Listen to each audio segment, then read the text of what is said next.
पूजन करते समय, तुलसी को जल चढ़ाते समय, अभिषेक पूजन करते समय, घर में आप पूजन कर रहे हैं उस समय पर तुलसी को जल चढ़ा रहे हो, उस समय पर पीपल की पूजन कर रहे हो, उस समय पर बेलपत्री का पूजन कर रहे हो, उस समय पर आंवले का पूजन कर रहे हो, उस समय पर या कोई पूजन भजन आप कर रहे हैं उस समय पर दरवाजे पर अगर 3 सामने खड़े हो जाते हैं तो ये समझ लेना कि आपकी पूजा को भगवान ने स्वीकार कर लिया। कौन 3 है उसका स्मरण करिएगा। पहला, पूजन करते समय, भगवान की आराधना करते समय अंदर मंदिर में अपने घर में बैठकर आप भगवान निला रहे हैं, भगवान की पूजन कर रहे हैं, अर्चना कर रहे हैं, सेवा कर रहे हैं, माला जाप कर रहे हैं, पूजन अर्चना कर रहे हैं, तुलसी को जल चढ़ा रहे हैं, उस समय पर 3 का दर्शन अगर आपको हो जाता है, आपके दरवाजे पर अगर आ जाते हैं तो आपका समझ लेना पूजा स्वीकार हो गया। पहले नंबर पर पूजन करते समय दरवाजे पर गौ माता आकर खड़ी हो जाए, समझ लो तुम्हारा पूजन सफल हो गया।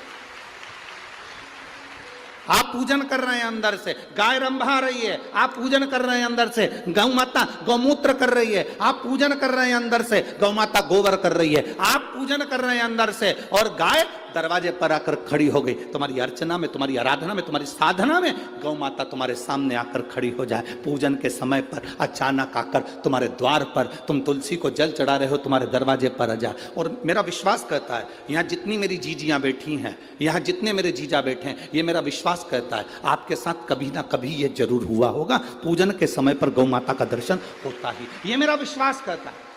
और ये कब होता है? जिस दिन आपका चित्त, मन, वृत्ति भगवान में रमी हो। चाहे तुम राम जपो, हनुमान जपो, शिव जपो, तुम्हारी मर्जी पड़े वो जपो। तुम देवी की भी पूजन कर रहे हो, किसी की देवता की पूजन कर रहे हो, कुल देवता की पूजन कर रहे हो, दिल से कर रहे हो, तो ये 3 का अगर दर्शन हो जाए तो कार्य सफल है। पहला, जम के बोलो, गौ माता।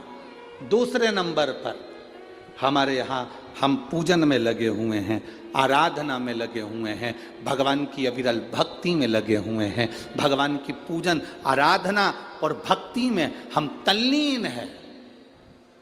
और दूसरे नंबर पर उस पूजन करते समय पर तुम्हारे घर की बहन बेटी तुम्हारे दरवाजे पर आ जाए तो समझ लो पूजन सफल हुआ है। क्या बहन बेटी के आने से पूजन सफल हो सकता है?